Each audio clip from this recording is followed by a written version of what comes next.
You wake up in the dark because someone beside you moves. Not an alarm, not a notification, a body. A shoulder shifts near your face. A child breathes against your ribs. Somewhere outside the shelter, a branch snaps, and half the people around the fire become quiet at the exact same time. For most of human history, sleep was not a private activity. It was not something you did alone in a locked room under a roof, with a glowing rectangle waiting beside your head. Sleep was a group project, and your brain still remembers. Today, many people think of good sleep as isolation. A quiet bedroom, a closed door, a personal mattress, no noise, no movement, no one bothering you. But for your ancestors, that would have been strange, maybe even dangerous. For hundreds of thousands of years, the safest place to close your eyes was not away from other people. It was near them, near their breathing, near their warmth, near their ears, near their fear. So what happens when a brain built for sleeping in a watchful group is suddenly asked to sleep alone? To understand that, you have to forget the modern bedroom for a moment. Forget the white walls. Forget the locked door. Forget the idea that sleep is supposed to be silent. Now picture the edge of a camp at night. The sky is dark. The fire is low. The ground still holds a little heat from the day, but the air is cooling fast. People lie close together because warmth matters. Children are tucked between adults because small bodies lose heat quickly. Dogs, if this is a later period, may be curled near the edges. Tools are nearby. Food scraps are hidden or protected. The night is not empty. It has sounds, insects, wind, distant animals, a cough, a whisper, someone turning over in the dirt. This was not a mistake in the system. This was the system. In 2015, a team led by Gandhi Yetish and Jerome Siegel studied sleep among the Hadza of Tanzania, the San of southern Africa, and the Tsimane of Bolivia. These are not frozen copies of the past, and they are not living fossils. They are modern people with their own histories. But their sleep environments gave researchers a rare window into life, without electric light-sealed bedrooms and industrial schedules. The result was surprising. They did not sleep from sunset to sunrise. They did not usually nap for hours. And they did not match the modern fantasy of a perfect ancient 8-hour night. Their average sleep was roughly 6 to 7 hours. They usually fell asleep several hours after sunset, as temperatures dropped, and woke before dawn when the night was coldest. That matters because it suggests your body may not be designed only around light. It may also be listening to temperature movement, sound, hunger, safety, and the presence of other people. Sleep was never just biology. It was ecology. That means your sleep was shaped by the whole living situation around you. Who was nearby? Was the fire still burning? Were predators active? Was someone sick? Were children safe? Was the weather changing? The modern bedroom tries to remove all of that. Your ancient brain expected to manage it. This is where the strange part begins. When researchers later looked more closely at sleep among the Tsimane, they found that people did not all sleep in a perfectly synchronized block. There was variation. Some people were awake when others were asleep. Some moved. Some woke briefly. Some slept differently from night to night. To a modern person, that sounds like bad sleep. To a small group living in the open, it may have been protection. Imagine 20 people sleeping near a fire. If every person fell into deep sleep at the same time, the group would be blind for hours. But if sleep is staggered even accidentally, someone is almost always awake enough to notice trouble. A twig snaps. A baby stirs. A hyena calls too close. The wind changes. One person wakes, and suddenly the whole group has a nervous system larger than one body. That is the hidden genius of sleeping together. You do not need one guard standing heroically all night with a spear. You need many half-awake bodies sharing risk. Anthropologist David Samson has called this idea the social side of sleep. Sleep is not only an individual behavior. In humans and other primates, it is shaped by relationships, group size, danger, and trust. A sleeping body is vulnerable, so the question is never simply how tired are you. The question is, who is safe enough to be unconscious beside? That question is older than civilization, older than houses, older than beds, older than the word bedroom. Your ancestors did not evolve as isolated sleepers. They evolved as watched sleepers. That changes the meaning of the night. For a modern person, another body in the room can feel like disturbance. Snoring, shifting, breathing too loudly, taking the blanket, making the mattress move. But for an older brain, those signals could mean safety. A breathing person nearby means you are not abandoned. A restless adult means someone else is also scanning the dark. A child pressed against your side means the child is still alive. Even noise can become information. Silence is not always peaceful. Sometimes silence is the thing that makes the body listen harder. Richard B. Lee's work with the Jew Huansi in the Kalahari helped shape modern hunter-gatherer studies. His research did not simply count calories or tools. It showed how deeply social life ran through survival. Food sharing, joking conflict, controlled childcare, and daily cooperation were not extra features added to human life. They were the machinery of human life. Sleep belonged inside that machinery. You did not just sleep near random bodies. You slept inside a network. Someone knew your children. Someone knew your fears. Someone knew which old wound made you limp. Someone knew which sound meant nothing and which sound meant wake up. That is not romance. That is survival. Now reconstruct one night. You are an ancient human on a cool evening.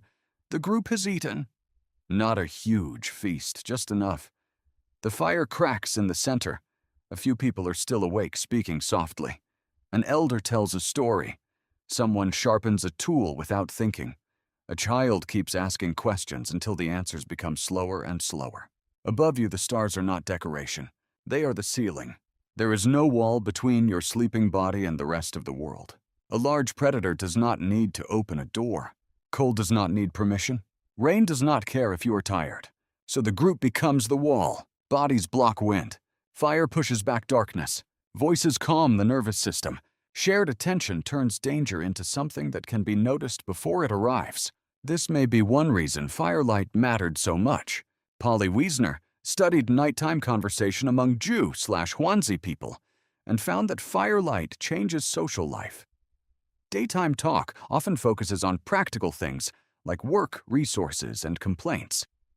Around the fire at night, talk can become more imaginative, emotional, and story-driven. People tell myths, share memories, make jokes, and build the invisible ties that hold a group together. That means the fire was not just a heater. It was not just a lamp. It was a social technology. A technology is any tool that changes what humans can do. Fire changed cooking warmth and protection, but it also changed conversation.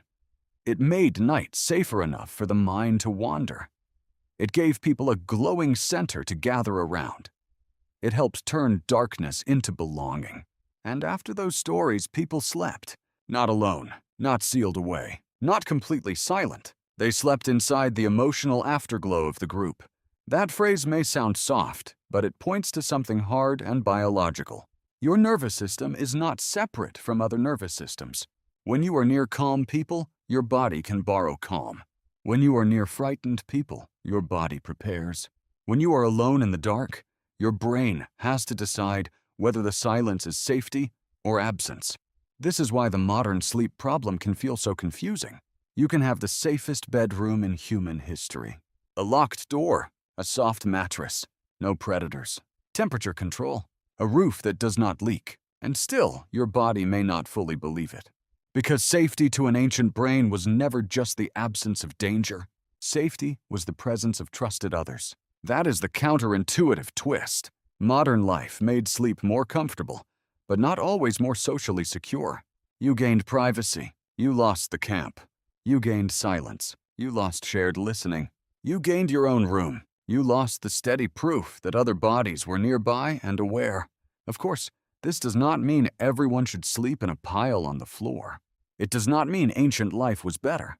Ancient nights could be cold, painful, frightening, smoky, and full of parasites.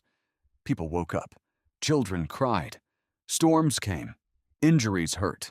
Hunger followed them into sleep. The past was not a wellness retreat with better stars. But it does mean your modern insomnia may not be only a personal failure. It may be a mismatch. A mismatch is when a body evolved for one environment has to live in another. Your appetite evolved in a world where sugar and fat were rare. Your attention evolved in a world without infinite scrolling. And your sleep evolved in a world where nighttime vulnerability was shared. Now your body may lie awake alone and call it anxiety.